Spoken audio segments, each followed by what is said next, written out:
नमस्कार प्रिय साथियों, योगा ज्योतिष सब यूट्यूब चैनल में आप सबका हार्दिक अभिनंदन है। आज हम यूजीसी योगा नेट के प्रथम यूनिट जो है उसी में से एक भाग है जैन दर्शन, बौद्ध दर्शन और चारवाक दर्शन। ये नास्तिक दर्शनों में नहीं लिया गया है और उसमें से आज हम पढ़ेंगे जैन दर्शन के बारे में। जैन दर्शन से संबंधित बहुत सारे प्रश्नों को हल करेंगे और समझेंगे इसे विस्तार से, और इनमें से उम्मीद करता हूँ बहुत सारे प्रश्न आपके एग्ज़ाम में आते हैं और आए हुए हैं पहले से भी। और अभी कक्षा शुरू करने से पहले यदि आपने अभी तक चैनल को सब्सक्राइब नहीं किया तो कृपया सब्सक्राइब कर लें और इसको शेयर कर लीजिए। कक्षा शुरू करते हैं। जैन दर्शन। जैन दर्शन जब आता है तो जैन दर्शन का सबसे पहले तो हमें इसके विकास के क्रम के बारे में जानना पड़ेगा। जैन दर्शन जो है, जैन दर्शन के जो हम वैसे देखें तो ये इनके सबसे पहले जो प्रवर्तक माने गए हैं वो है ऋषभदेव। ऋषभदेव को जैन दर्शन का प्रवर्तक माना है। और प्रथम और 23वें, यदि हम इसमें टोटल जो प्रवर्तक इसके हुए हैं जैन दर्शन में वो 24 हुए हैं। तीर्थंकर जिसे हम कहते हैं, 24 तीर्थंकर, 24 तीर्थंकर हैं। और उनमें पहले जो हैं वो हैं ऋषभदेव, और अंतिम जो आते हैं वो है महावीर स्वामी हैं। महावीर स्वामी, और महावीर स्वामी से जो पहले वाले यानी यूं कहें 23वें, वो है पार्श्वनाथ। अब जैन शब्द कैसे बना वो हम पढ़ेंगे। वैसे फिर भी जिन शब्द से इसका आगमन हुआ है, जैन शब्द जो है जिन शब्द, जिसका अर्थ होता है विजेता, जिन्होंने अपनी राग द्वेष इंद्रियों पर, राग द्वेष से जो रहित हैं वह जैन कहलाए। जैन दर्शन की विकास यात्रा देखें तो आचार्य पुष्पदंत एवं भूतवल्ली जी षट खंडगा जो है खंडागम, षट खंडागम ग्रंथ में दृष्टिवाद अंक का अंश आता है। उसमें इसके बारे में विचार किया गया है। उसमें क्या आता है, ये 3 इसमें काल बताए, आदिकाल अथवा समंत भद्रकाल जिसे हम कहा, यानी 200 ईस्वी से 600-650 ईस्वी के बीच में ये जो समय माना गया है इसे आदिकाल और समंत भद्रकाल के नाम से इसे जाना गया। और मध्यकाल अथवा अकलंक देवकाल जिसे हम कहा तो वो है 650 ईस्वी से 1050 ईस्वी के बीच में।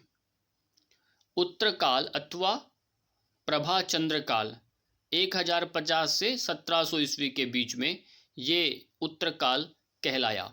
नाम आप इनको याद कर लीजिएगा।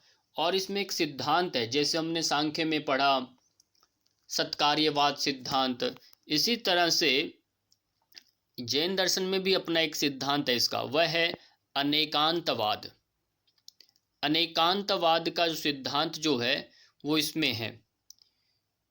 और स्यादवाद, ये ध्यान रखना है, ये सिद्धांत जो हैं इसके हैं, किसके, अपना जैन दर्शन के। और दूसरा इसमें बात आती आगे कि ग्रंथ इसमें कौन कौन से हैं। ग्रंथ जो हैं वो संस्कृत में भी है, प्राकृत में जो प्रथमतः जो सबसे पहले प्राकृत भाषा में इसमें लिखे गए, बाद में वो संस्कृत में आए। प्रवर्तक जो बताए तीर्थंकर जो हैं, इनके 24 तीर्थंकर हैं। और वैसे देखें तो 169 इनके महापुरुष हुए हैं।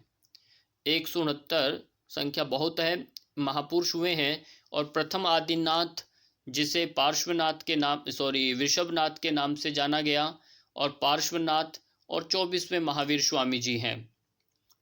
अब जैन शब्द की व्युत्पत्ति इसमें और देखिए, इसमें लिखा कर्मारातीन जयतीति जिन। जैन की व्युत्पत्ति जिन शब्द से हुई है। जैसे हम योग शब्द की व्युत्पत्ति समझते हैं युज धातु, ऐसे जिन शब्द का ध्यान रखना, जिन शब्द से निकला। और इसके अन्य नाम भी है। अन्य नाम ये है अरहत, अरहत भी कहा जैनियों को, अरिहंत भी कहा, जिनेन्द्र भी कहा, वीतराम और परमेष्ठी। ये सारे के सारे नाम जो हैं ये जैन के ही हैं। और अब तत्व की बात करते हैं। सांख्य में जैसे 25 तत्व हैं, योग दर्शन में 26 है, ऐसे ही जैन दर्शन में 7 तत्व माने गए हैं। 7 तत्व कौन से? जीव, अजीव, आश्रव, बंध, संवर, निर्जरा और मोक्ष। ये 7 जो हैं ये तत्व हैं, इसमें आपको ध्यान रखना है। और फिर बंधन के जो कारण हैं, किसके? बंधन के जो मूल कारण, तो इसमें वैसे देखें अविद्या को माना। बंधन का मूल जो कारण है वह अविद्या है। फिर भी जो बंधन के और जो 3 इसमें कारण माने गए हैं वह है आपका कषाय, पाप और मिथ्यात्व। ठीक, अब इसमें जो पहले वाला कषाय है, कषाय जो है ये 4 प्रकार का है: क्रोध, मान, माया और लोभ। कषाय कहते हैं वासना, इसमें वासना को कहा, तो इसको भी आपने ध्यान रखना है कषाय क्या है, और इसमें इसके भेद आगे बताए गए हैं। अब फिर पाप जो है 5 प्रकार के बताएं: हिंसा, झूठ, चोरी, कुशील, बुरी मतलब आज स्वभाव का, और परिग्रह अति संग्रह करने वाला। तो ये पाप हैं। कषाय यानी वासना एक कारण बताया बंधन का, दूसरा पाप है, तीसरा है मिथ्यात्व, मिथ्या ज्ञान, चौथा है प्रमाद, और फिर 5वां है अविरति, और छठा है योग यानी जुड़ना। यहाँ अपना समाधि से नहीं, जुड़ाव जो है वो बंधन का कारण बताया गया। इस तरह से यहाँ पर आप देखेंगे ये बंधन के कारण भी आपको अच्छे से याद रखना है। फिर कर्म के जो भेद हैं, कर्म के भेद बताए, 4 घातिया लिखा है, एक घातिया है, 4 घातिया, और फिर दूसरा है 4 अघातिया। घातिया और अघातिया ये यहाँ पर क्या बताए हैं? ये कर्म के भेद बताए गए हैं। कर्म के भेद आपने याद रखना। फिर अनंत चतुष्टय एक शब्द आता है। अनंत चतुष्टय क्या है? अनंत चतुष्टय के अंदर आता है अनंत दर्शन, अनंत ज्ञान, अनंत वीर्य और अनंत जिसका कोई अंत नहीं है, ये अनंत सुख। ये 4 प्रकार के अनंत चतुष्टय हैं। ये जो इनके शब्द हैं, जैसे कर्म भेद कितने, अनंत चतुष्टय, ये आपको एसडीज याद कर लेने हैं, इनसे कोई समझौता नहीं। साधन चतुष्टय कहें, पुरुषार्थ चतुष्टय कहें, वो जो नाम होते हैं इनको पैसा का वैसा याद करना पड़ेंगे। ज्ञान 5 प्रकार का बताया इन्होंने। ज्ञान 5 प्रकार का कैसे, इसको आप देखें चार्ट के माध्यम से। एक है प्रत्यक्ष ज्ञान जो होता है, एक है परोक्ष। प्रत्यक्ष 3 प्रकार का है, इसमें अवधि, मन पर्यय और केवल ज्ञान। ये ज्ञान जो 5 प्रकार में से प्रत्यक्ष के ये 3 भेद हैं। परोक्ष के 2 भेद हैं, उसमें मति ज्ञान, मति ज्ञान में बुद्धि, जिसमें आपका प्रत्यक्ष भी आएगा और अनुमान भी आएगा। और फिर श्रुत ज्ञान जो सुन करके हम, जिसे हम शब्द कहते हैं, शब्द ज्ञान। ये प्रत्यक्ष, अनुमान और शब्द, ये 3 प्रमाण हैं देखें तो। ठीक, ये प्रत्यक्ष परोक्ष जो हम कहते हैं ना प्रमाण, ऐसे ज्ञान को कैसे साक्षी करना है, तो वो ये 2 माध्यम, प्रत्यक्ष परोक्ष, और प्रत्यक्ष के 3 भेद बताएं और परोक्ष के 3। इसलिए यहाँ पर 3 प्रमाणों की चर्चा इसमें हमें मिलती है कि 3 प्रमाण है इसमें, और उसमें आपका आता है प्रत्यक्ष, अनुमान और शब्द। और उससे पहले यदि हम देखें तो यहाँ पर प्रमुखतः जो साकार ज्ञान के 2 भेद हैं। ये जो आप देख रहे हैं प्रत्यक्ष और परोक्ष, इनको बोलते हैं साकार जो ज्ञान है, उसके 2 भेद माने गए। और वैसे ज्ञान के 2 भेद क्या हैं उनको आप देखेंगे, एक है निराकार, एक है साकार। नोट कर लेंगे, ज्ञान के 2 भेद होते हैं मूलतः। 2 भेद क्या है? एक है निराकार ज्ञान, एक है साकार ज्ञान। जो निराकार ज्ञान जो है उसके 4 भेद होते हैं। निराकार ज्ञान के 4 भेद हैं, जिसमें आता है चक्षु और अचक्षु। एक होता है आंखों से देखा, एक आंखों से न देखा। एक है अवधि, एक तथा केवल। ये 4 प्रकार के निरा ज्ञान के ये भेद हैं। और साकार जो ज्ञान है उसके 2 भेद बताएं, वह है प्रत्यक्ष और परोक्ष। जो यहाँ आपके सामने नोट किया गया है, ये साकार ज्ञान के 2 भेद लिखे गए हैं। इसमें प्रत्यक्ष है और परोक्ष है। अब प्रत्यक्ष जो है प्रत्यक्ष ज्ञान के 3 भेद हैं। उसमें है अवधि और मनःप्रियाय और केवल। ये जो ज्ञान है ये 3 भेद ये प्रत्यक्ष के हैं। इसको हम साकार के भेद कहेंगे। साकार के 2 भेद, उनमें से प्रत्यक्ष के ये 3 भेद। अब ऐसे ही परोक्ष के 2 भेद हैं, एक है मति, एक है श्रुत। मति ज्ञान और श्रुत ज्ञान। अब यहाँ जो मति ज्ञान है, श्रुत ज्ञान है, ये आता है। फिर 3 टोटल इसमें प्रमाण माने गए हैं। प्रमाण 3 है, एक है प्रत्यक्ष प्रमाण, एक है अनुमान और एक है शब्द प्रमाण। ये 3 प्रमाण लिए गए हैं जैन दर्शन में, आपको याद रखना है। फिर आगे इनके अलग अलग भेद भी आते हैं।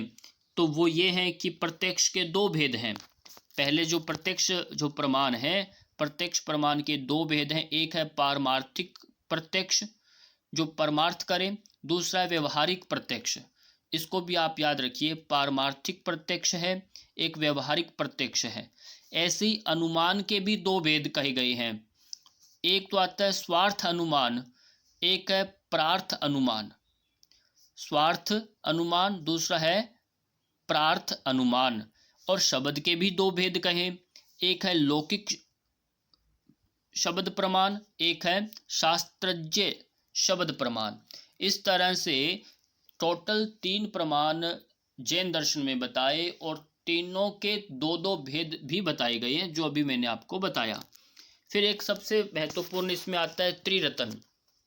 त्रिरत्न में से कई बार परीक्षाओं में प्रश्न आए हैं। त्रिरत्न को मोक्ष के उपाय कहा। मोक्ष के उपाय यानी सम्यक दर्शन, सम्यक ज्ञान, सम्यक चरित्र। इसको अच्छे से आप याद कर लें। सम्यक दर्शन, सम्यक ज्ञान और सम्यक चरित्र, ये मोक्ष के 3 उपाय बताए गए हैं। द्रव्य की बात करें, जैन दर्शन में 6 द्रव्य माने गए हैं। 6 द्रव्य जो हैं उनके नाम है जीव, पुद्गल को हम जड़ रूप माना, धर्म और अधर्म, आकाश को कहा पिंड रूप में है ये, और फिर छठा है काल। ये जो हैं आपके, इसको क्या कहा, ये 6 द्रव्य इसमें माने गए हैं। 6 द्रव्य हैं और इसमें 7 प्रकार के तत्व माने गए हैं। 7 तत्व हैं इसमें, वो आगे हम पढ़ेंगे। 6 द्रव्य हैं और 7 इसमें तत्व स्वीकारे गए हैं। जैसे हम 25 तत्व, ऐसे 7 तत्व हैं इसमें। एक है जीव, फिर अजीव, आश्रव, संवर, निर्जरा, बंध और मोक्ष। ये 7 प्रकार के तत्व जो हैं इसमें स्वीकारे गए हैं। अब 6 द्रव्य जो हैं, इनमें से जो आप पुद्गल जो कह रहे हैं, इसके 2 भेद हैं। एक अणु पुद्गल होता है, एक संघात पुद्गल होता है। अणु पुद्गल एक संघात, ये जड़ रूप में और सूक्ष्म रूप में दोनों में बताया है।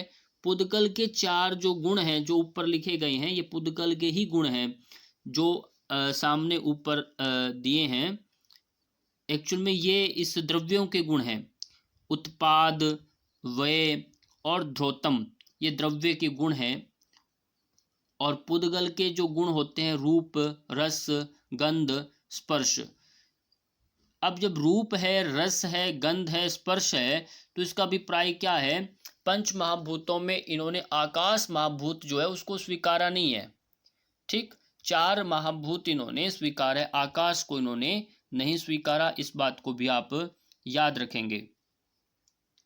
इसलिए शब्द इसमें नहीं आता। रूप, रस, गंध, स्पर्श ही इनके पुद्गल के 4 गुण माने गए हैं, जो जड़ रूप में सामने जो दिखाई देते हैं वो। और फिर इसमें विशेष आगे और देखते हैं, आत्मा की 3 श्रेणियां मानी गई है।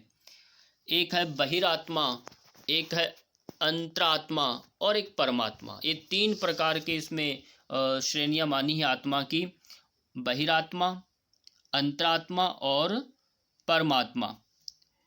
फिर यहाँ पर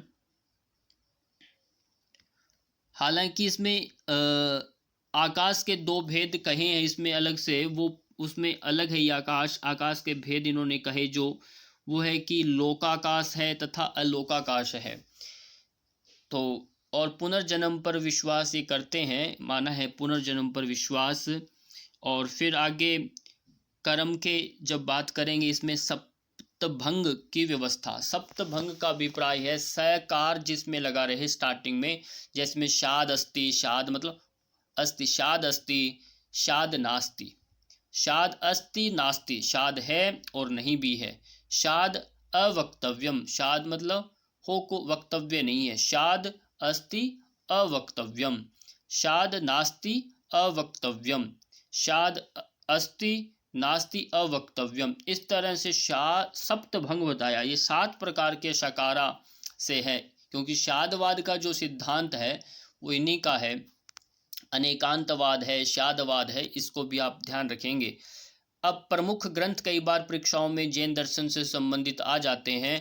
तो प्रमुख ग्रंथ पहला इनका प्रमाण मीमांसा है। प्रमाण मीमांसा में आचार्य हेमचंद्र जी के द्वारा ये रचित है। फिर दूसरा है तत्वार्थ सूत्री, उसमें आचार्य उमा स्वामी जी हैं। तीसरा है समय सार, समय सार में आता है आचार्य कुंद जी, इसको भी आपने अच्छे से याद कर लेने हैं। और फिर आता है राजवार्तिक, आचार्य अकलंक देव जो हैं। और फिर है 5वां प्रमाण संग्रह, आचार्य अकलंक देव इन्हीं के द्वारा। फिर छठा है रतन करंडक श्रावकाचार, आचार्य समंत भद्र स्वामी के द्वारा रचित है। ये प्रमुख ग्रंथ हैं, इसमें इनको भी ध्यान रखिए। अब कुछ एक प्रश्न है जो योग से जुड़े, इसमें जुड़े हुए योग में जैनिज़्म जो है, जैन में योग कहाँ कहाँ है, तो इसमें से प्रश्न आते हैं। देखिए प्रश्न कैसे आते हैं। पहला जो मैंने इसमें नोट किया हुआ आता है, जैन साहित्य में प्राकृत भाषा में है। जैन जो साहित्य प्राकृत भाषा में है, बाद में संस्कृत में आया। स्पष्ट हुआ। जैन परंपरा में प्रथम तीर्थंकर हुए वृषभदेव जी, प्रथम योगी के रूप में सामने आते हैं सबसे पहले, और पुराणों में इनका उल्लेख भी मिलता है ऋषभदेव जी के बारे में, ये बात भी आपको ध्यान रखना। फिर आता है ऋषभदेव जी ने ध्यान योग की ऐसी कला सिखाई थी जो 24वें तीर्थंकर महावीर स्वामी तक उन्हीं आसनों मुद्राओं का पालन हुआ। प्रारंभ में जो उन्होंने एक मुद्रा बताई, इस मुद्रा में बैठना है, और वो कंटिन्यू चलता। वो आसन जो ये आसन है पद्मासन या खड़गासन, ये मुद्रा अंत तक चली। 24 तीर्थंकर, आप सोच लीजिए 24 जब पीढ़ियाँ आती आगे आगे कितना समय लगता है। तो नासाग्र दृष्टि मुख्य विशेषता इनके रही, इसलिए आप इनके जब भी चित्र देखेंगे महावीर स्वामी का, उनका दृष्टि बिल्कुल नाक के अग्रभाग पर रहती है। नासाग्र दृष्टि मुख्य विशेषता इनका। जैन में कायोत्सर्ग एक योग की एक प्रमुख विद्या है। कायोत्सर्ग आपने नाम सुना हुआ होगा। कायोत्सर्ग यानी शरीर को ढीला छोड़ देना, पूर्णतः उत्सर्जन यानी विश्राम देकर रिलैक्स कर देना, कायोत्सर्ग की एक प्रक्रिया, इसके माध्यम से हम विश्राम दिया जाता है। महावीर स्वामी ने ध्यान के माध्यम से आत्मानुभूति का मार्ग बताया, ध्यान के माध्यम से। फिर एक आते हैं इनके आचार्य कुंद ने आत्मा को ही योग कहा, कि आत्मा जो है वह योग है, ये भी इसमें आता है। फिर आगे आता है शुभचंद्र जी ने ज्ञान अरण्यव जो है ये ग्रंथ है, और इसमें आसन प्राणायाम व ध्यान की विधियों का सूक्ष्म विवेचन किया है। अब कोई पूछे आपसे जैन दर्शन में आसन प्राणायाम ध्यान का कहाँ वर्णन मिलता है, तो आपको इसको याद रखना है। शुभचंद्र जी, जो आचार्य शुभचंद्र जी हैं, उनके द्वारा रचित जो ग्रंथ है ज्ञानार्णव, इसमें दिया गया है। फिर एक इनका प्रेक्षा ध्यान बहुत प्रसिद्ध है। प्रेक्षा ध्यान यानी विशेष प्रकार से अपने को देखना, है ना, गहराई से देखना। तो आचार्य महाप्रज्ञा जो महाप्रज्ञ द्वारा प्रेक्षाध्यान एवं जीवन विज्ञान योग प्रचलित है, उनके माध्यम से ये जीवन विज्ञान और एक प्रेक्षाध्यान, ये दोनों योग प्रचलित हैं। फिर आगे प्रश्न आता है, आज भी जैन में सामिक तथा और सामिक है और पकृमन जो है, और सामिक और पकृमन विधि प्रचलित है। ये प्रक्रमण होगा, प्रक्रमण होगा, विधि प्रचलित है, दो ये विधियां आज भी। दूसरी शताब्दी के तत्वार्थ सूत्र के अनुसार, दूसरी शताब्दी में तत्वार्थ सूत्र के अनुसार मन, वाणी व शरीर सभी गतिविधियों का कुल योग है। यहाँ पर ये बताया है, योग का परिभाषा कह सकते हैं, कुल ऐसे इनका सबका गतिविधियों का जो कुल योग है, कुल ही योग है। सम्यक चरित्र युक्ति के मार्ग में बेहद आवश्यक है। सम्यक चरित्र की बहुत ज़रूरत है, बिना इससे ठीक नहीं। अनेक तीर्थंकरों को ध्यान में पद्मासन या कायोत्सर्ग का योग मुद्रा में दर्शाया गया है। जितने भी तीर्थंकर जो पहले बताया, खड़गासन और पद्मासन में, इनमें ही वो ज़्यादातर दिखाई दिए हैं।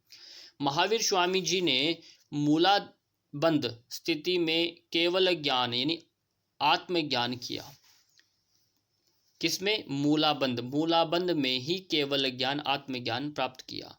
जैन साहित्य में तत्वार्थ अधिगम सूत्र अत्यंत प्रसिद्ध है। तत्वार्थ अधिगम एक ग्रंथ का नाम है, तत्वार्थ अधिगम, तो ये प्रसिद्ध है। तो इसके जो प्रमुख जो इसमें लेखक हैं, इनके रचयिता हैं उमा स्वाति या फिर उमा स्वामी कहा गया है। तो इनके यह लेखक भी आप याद रखिए। और इनके प्रसिद्ध ग्रंथ और भी हैं कई सारे आपको, जिसमें षड्दर्शन समुच्चय है, हरिभद्र सूरी जी का षड्दर्शन समुच्चय।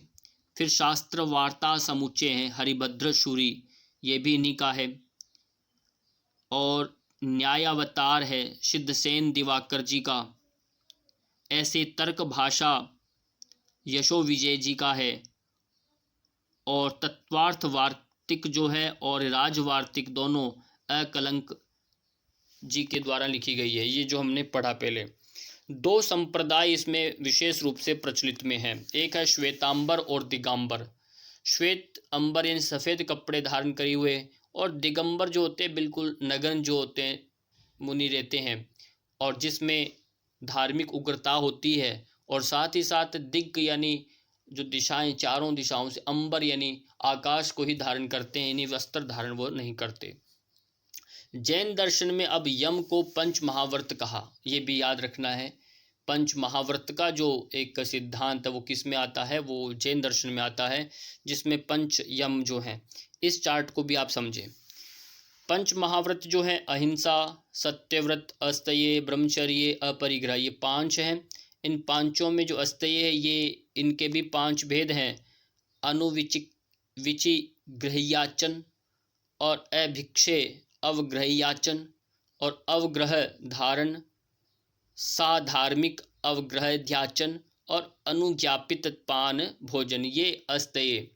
और सेम यही पंच जो हैं, ये यम के भेद हमारे अपने योग दर्शन में आता है, हिंसा, सत्य, अस्थेय, ब्रह्मचर्य, परिग्रह, यमाहा, जो वही हैं। और इसमें पंच महाव्रत के नाम, और उन्हीं को भी पंच महाव्रती का है। जाति, देश, काल, समय, नवच्छिन्ना, सार्वभौमा, महाव्रतम, वो महाव्रत में ही उन्हीं को श्रेणी में लिया है, वही बात यहाँ है। और अपरिग्रह श्रोत्रेंद्रिय के विषय, ये पंच जो हैं श्रोत्रेंद्रिय के विषय, चक्षु, घ्राण, रसन, स्पर्श, ये पंच ज्ञानेंद्रियों के जो विषय हैं, इनसे आपको अपरिग्रह करना, इनसे ग्रहण नहीं करना, नियंत्रण में लाना। अब कुछ थोड़े से और महत्वपूर्ण प्रश्न देख लीजिए, थोड़ा सा और रहा है और कई बार आ ही जाते हैं परीक्षाओं में। जैन तीर्थंकरों को जिन की सत्ता से विभूषित किया जाता है, ये सत्ता संज्ञा से, संज्ञा मतलब एक नाम से पुकारा जाता है, जिन, जीन, क्योंकि उन्होंने राग द्वेष पर विजय प्राप्त कर ली है। जिन्होंने विजय प्राप्त कर ली वह सच में जैन कहलाता है, जीन कहलाता है। और महावीर के बचपन का नाम था वर्धमान। आप वर्धमान विश्वविद्यालय देखते हैं, इनके नाम से बने हुए हैं। जैन दर्शन में जीव यानी आत्मा को कहा और पुद्गल का संयोग ही बंधन है। बंधन का जो संयोग बताया गया है वो एक ही है कि आपका जीव जो है यानी आत्मा और पुद्गल का संयोग ही बंधन माना गया। जीव के जो वैसे दो भेद माने गए हैं, एक है बद्ध, एक है मुक्त। दो प्रकार के भेद होते हैं और उसमें बद्ध जीव जो होता है, ये जो बंधन डालता है, उसके भी दो भेद है, एक स्थावर है, एक त्रस है। ऐसी जीव के दो चार भेद माने गए, धर्म, अधर्म, पुद्गल व आकाश। ये इस तरह से आप इन भेदों को याद कर लेना है। और फिर यहाँ पर अगला इसमें आता है तत्वार्थ अधिगम सूत्र, संबंधित है जैन धर्म से। जो भी आपको बताया, तत्वार्थ जो अधिगम सूत्र है उमा स्वामी जी के द्वारा रचित है और ये जैन धर्म से संबंधित है। जब पुद्गल आत्मा की ओर प्रवाहित होता है उसे कहते हैं आश्रव। आश्रव जो है ये स्थिति बनती है जब पुद्गल आत्मा की ओर श्रावित होता है। ये सात जो हमने तत्व पढ़े थे उन्हीं में आता है एक तत्व है आश्रव। उसका अर्थ बताया है, जो पुद्गल आत्मा की ओर आकर्षित होता है तो उसे हम क्या कहते हैं, आश्रव। फिर जैन दर्शन का प्रतिपादक माना जाता है, किसका, कौन इसका प्रतिपादक यानी संग्रहकर्ता कौन माना गया, भगवान महावीर को माना गया। आश्रव जो है ये सब जो तत्वों में से एक है। सात तत्व हमने पढ़े थे, जीव, अजीव, आश्रव, संवर, निर्जरा, बंध और मोक्ष। इनमें से एक है आश्रव। आश्रव जीव का स्वरूप नष्ट कर देता है, आश्रव जो होता है। फिर जैन दर्शन के अनुसार कर्मों के भेद कितने हैं। अब यहाँ पर जैन दर्शन में जो कर्म के भेद माने गए हैं वो आप ध्यान रखिए, यहाँ पर दिए हैं। आयु कर्म, ठीक, आयु कर्म माना गया है। फिर उसके बाद माना गया ज्ञानावरणीय और वेदनीय कर्म। ये कर्मों के ही भेद हैं। वैसे प्रमुखतः जो कर्म जो है दो प्रकार के बताए गए हैं। एक होता है भाव कर्म, एक होता है द्रव्य कर्म। मूलतः कर्म कितने हैं जैन दर्शन में, दो हैं, एक है भाव कर्म, दूसरा है द्रव्य कर्म। और कर्म की फिर 8 प्रवृत्तियां होती हैं। यहाँ 3 लिखा है ना, ये 3 नहीं है, एक्चुअल में 8 ये कर्म की प्रवृत्तियां हैं, प्रकृति होती। 8 तरह से व्यक्ति कर्म करता है इस तरह। वैसे कितने कर्म, मूलतः 2 हैं। उसी में आता है आपका ज्ञानावरणीय है, उसी में दर्शनावरणीय है, मोहनीय है, अंतराय है, वेदनीय है, नाम है, गोत्र है और आयु रूप है। ये 8 प्रकार की प्रकृतियां हैं, किसकी, ये कर्म की। और मूलतः कर्म कितने हैं, 2। ध्यान रखिए, भाव कर्म और द्रव्य कर्म, ये जैन में बताया गया है। अब इसके अतिरिक्त आता है नए पुद्गल के कणों को जीव की ओर प्रवाहित होने से रोकने को कहा जाता है क्या, संवर। अब नए पुद्गल बने, अब उनको रोकने क्या कहलाया, वो संवर कहा। ये भी एक 7 तत्वों में एक संवर भी आता है। फिर जैन दर्शन में जो पुराने पुद्गल हैं उनके कणों के क्षय को कहा जाता है। वो कण जब क्षय हो जाते हैं वो कहलाता है निर्जरा। जब कहते हैं जर्जर हो गया, निर्जरा उसे कहा। यह भी 7 तत्वों में एक आता है। तो इस तरह से तो आपने समझ रहे होंगे ये हम जो बता रहा हूँ मैं आपको। अब इसमें आगे देखें, जैन दर्शन में वासनाओं के 4 प्रकार बताए हैं। ठीक है, वासनाओं के जो है जैन दर्शन में 4 प्रकार बताएं। एक है क्रोध, लोभ, मान और माया।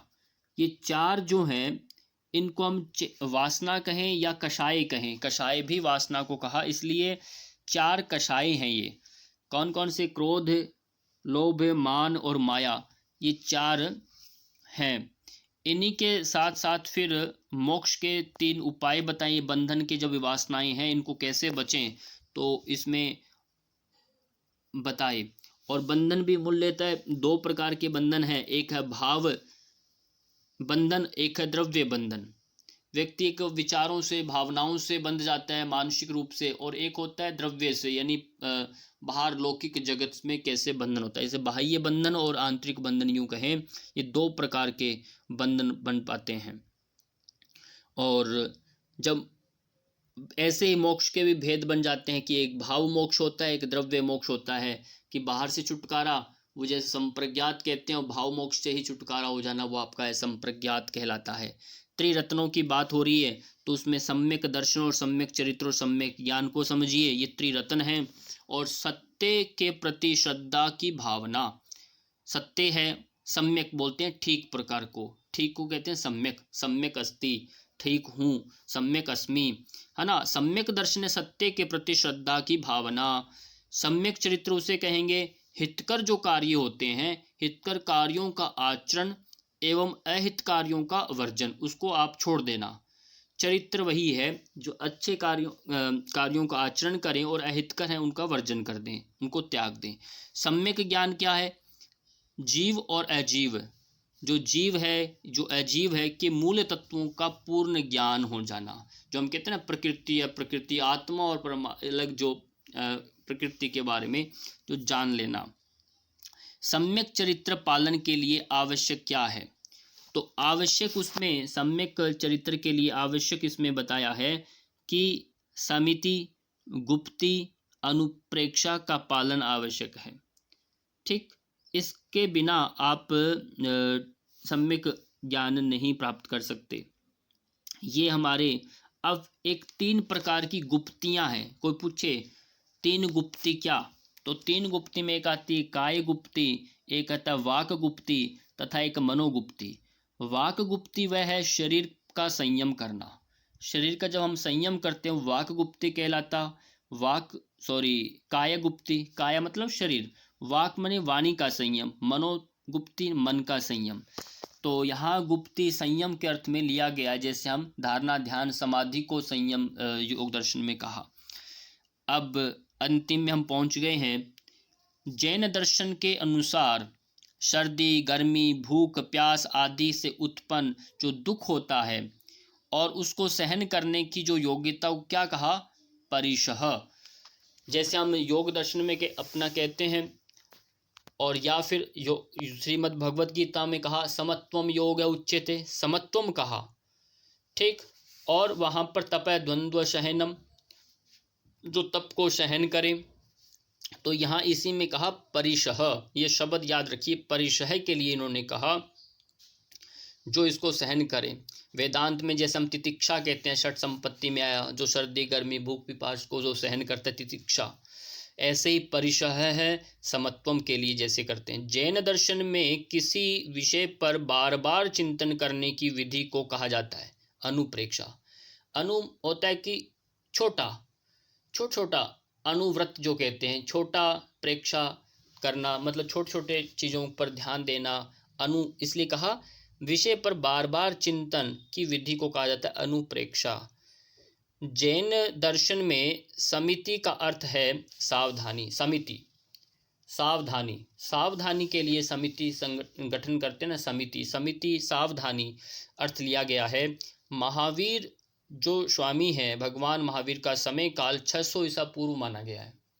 महावीर स्वामी जी हैं, महात्मा बुद्ध जो हुए हैं, ये 600-500 ईस्वी के बीच में इनका, ईसा पूर्व के बीच में इनका समय लिया गया है। तो भगवान महावीर को कौन से आसन में बैठकर केवल ज्ञान प्राप्त हुआ? वह उत्कटिका आसन। उत्कटिका जो आसन है, जिसे हम खड्गासन ये सब कहते हैं, उसमें इनको केवल ज्ञान यानी तत्व ज्ञान की प्राप्ति हुई थी। फिर आता है जैन आगम में प्राणायाम विषय की चर्चा मिलती है जैन आगम में, और उत्तराध्ययन सूत्र में ग्रंथ में भी इसका उल्लेख मिलता है। यानी जैन आगम में प्राणायाम कहाँ चर्चा मिलती है, तो आप याद रखिए उत्तराध्ययन सूत्र में ग्रंथ में इसका विवेचन मिलता। औपपातिक सूत्र ग्रंथ है एक, उसमें कमलासन, वीरासन, दंडासन, वज्रासन आदि का वर्णन मिलता है। ये आसन है, आसनों का वर्णन हमें मिलता है औपातिक सूत्र ग्रंथ में, ये भी आप याद रखिए। और इसी के साथ आपका ये पूरा हमारा जो प्रश्नोत्तरी थी पूर्ण हुई है। और इसमें थोड़ा थोड़ा एक दो बातें और मैं आपको बता देता हूँ। पंच महाव्रत इसमें प्रमुख आते हैं और मोक्ष के दो भेद माने गए, एक भाव मोक्ष और द्रव्य मोक्ष। और त्रिरत्न परीक्षाओं में कई बार आया है, पंच महाव्रतों में से प्रश्न उठते हैं और इनके जो आसन है, इनके प्रमाण हैं और इनके विशेष तो तत्व हैं 6 प्रकार के जो इसमें द्रव्य बताएं। तो ये कई जगह से इनके प्रश्न आते हैं। और जो ये बताए आश्रव क्या है ना, और निर्जरा क्या है, संवर क्या है, इनमें से प्रश्न आता ही आता है। और इसके अतिरिक्त इनके प्रमुख प्रवक्ता कौन है, आदि प्रवर्तक कौन रहे हैं, और 10 प्रकार के इसमें धर्म बताए गए हैं और 12 प्रकार की अनुप्रेक्षाएं बताई गई हैं। 10 धर्म कौन से हैं, इन पर एक आपको एक अलग से छोटा छोटा एक प्रश्नोत्तरी के रूप में वीडियो कोशिश करेंगे बनाने की। फिर भी जो हमने अभी पढ़ा इसको आप ध्यान से इसको याद करिए, एक एक करके सभी पर आप नोट्स बना लीजिए। और साथ साथ में और वीडियो आपको अच्छी लगे तो दोस्तों को शेयर करें। कोई परेशानी हो तो कमेंट करके निश्चित होकर के आप प्रश्न करें। इसी के साथ आप सबका बहुत बहुत धन्यवाद।